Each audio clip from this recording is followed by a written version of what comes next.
সকলোকে পোনপ্ৰথমেই মই বাটুলি আপোনালোক সকলোকে পুনৰ স্বাগতম জনাইছোঁ মোৰ লাৰ্ণ শিক্ষা নামক ইউটিউব চেনেলত য'ত নেকি আমি আহিবলগীয়া এক্সাম পাৰ্চপেক্টিভত কেইটামান গুৰুত্বপূৰ্ণ প্ৰশ্ন উত্তৰ কৰি আছোঁ আৰু লগতে আমি ইম্পৰ্টেণ্ট জিকে এমচিকিউসমূহ কৰি আছিলোঁ যি নেকি এক্সাম সম্ভাৱ্য হয়। গতিকে আহক আজি মই পুনৰ কেইটামান ইম্পৰ্টেণ্ট জিকে এমচিকিউজ লৈ আহিছোঁ যি নেকি এক্সামত আহিব পাৰে।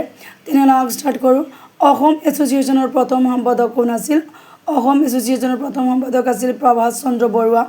অসম ছাত্ৰ সন্মিলনী কেতিয়া গঠন কৰা হৈছিল? অসম ছাত্ৰ সন্মিলনী 25 ডিচেম্বৰ 1916 চনত গঠন কৰা হৈছিল।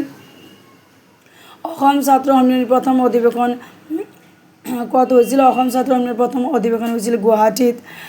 অসম ছাত্ৰ সন্মিলনীৰ সভাপতি কোন আছিল? লক্ষ্মীনাথ বেজবৰুৱা। এই আপোনালোকৰ ইম্পৰ্টেণ্ট প্ৰশ্ন হৈছে অসম ছাত্ৰ সন্মিলনীৰ সভাপতি কোন আছিল? লক্ষ্মীনাথ বেজবৰুৱা। অসম আন্দোলন কেতিয়া আৰম্ভ হৈছিল? অসম আন্দোলন 1979 চনত আৰম্ভ হৈছিল।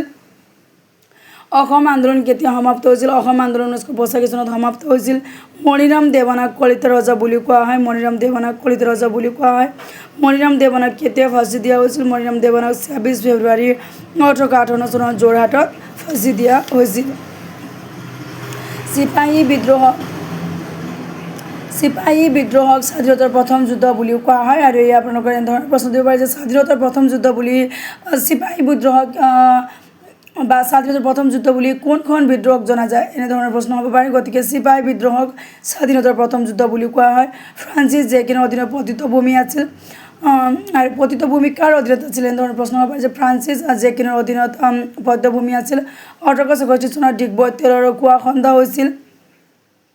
আৰু এয়া আপোনাৰ মষ্ট ইম্পৰ্টেণ্ট কুৱেশ্যন হয় যে ক'ত আৰু কেতিয়া তেলৰ কুঁৱা খন্দা হৈছিল? 1864 চনত ডিগবৈত তেলৰ কুঁৱা খন্দা হৈছিল। তেলৰ আৱিষ্কাৰ কেতিয়া হৈছিল? তেলৰ আৱিষ্কাৰ 1899 চনত আৱিষ্কাৰ হৈছিল। তেল শোধনাগাৰ কেতিয়া স্থাপিত হৈছিল? তেল শোধনাগাৰ 1901 চনত স্থাপিত হৈছিল। ভাৰতত মানুহৰ প্ৰাচীন প্ৰমাণ ক'ত পোৱা যায়? নৰ্মদা ভেলীত পোৱা যায়। ভাৰতত মানুহৰ প্ৰাচীন প্ৰমাণ নৰ্মদা ভেলীত পোৱা যায়। ভাৰতীয় উপমহাদেশত কৃষিৰ আদিম প্ৰমাণ ক'ত পোৱা যায়? ভাৰতীয় উপমহাদেশত কৃষিৰ আদিম ক'ত পোৱা যায়? কৃষিৰ আদিম প্ৰমাণ ক'ত পোৱা যায়? মেহেৰগড়ত। তামৰ যুগক আন কি যুগ বুলি কোৱা হয়?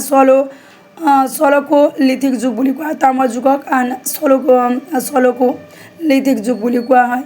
প্ৰথম কিহৰ ধাতু ব্যৱহাৰ কৰা হয়? প্ৰথম তামৰ ধাতু ব্যৱহাৰ কৰা হয়। আৰু এয়া আপোনালোকৰ মষ্ট ইম্পৰ্টেণ্ট প্ৰশ্ন হৈছে প্ৰথম কিহৰ ধাতু ব্যৱহাৰ কৰা হয়? তামৰ।